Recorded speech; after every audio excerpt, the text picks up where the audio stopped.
You said that in other interviews that you had to create businesses to go fund your racing. What were the Yeah. businesses that you fund or that you created to fund your racing? So for me, I was on my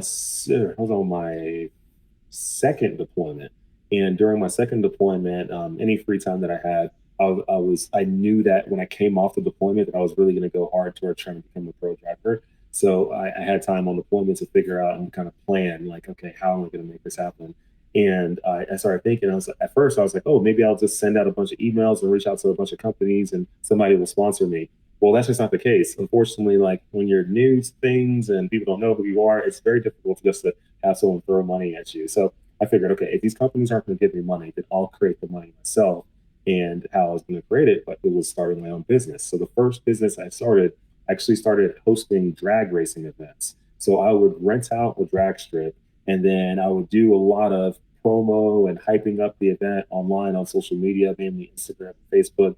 And I would utilize that as a way to hype up people and get them to the event. And any money and profit I made off of ticket sales and other things at the event, merch sales and everything, I would use that as I guess my GoFundMe in a way to help myself get into racing. So the first event I did, had some decent profit, maybe like $3,000 or so, which helped me get my feet wet in racing. But then the next event, I think I profited like 27 grand. So yeah, it was a big jump, and that helped me pay for a lot. The next event after that was a lot of money, and then after that, a lot of money, so and so on. So, my first, definitely the first few years in the business, it helped. I earned enough that helped me cover most of my costs in racing, not all of it, but most of it, and the rest of it, I found some sponsorship to help out. And then once it got to 2018, and I was taking the step to the national level in NASCAR, where your NASCAR Truck Series, NASCAR Xfinity, it's a lot more expensive than the lower stuff.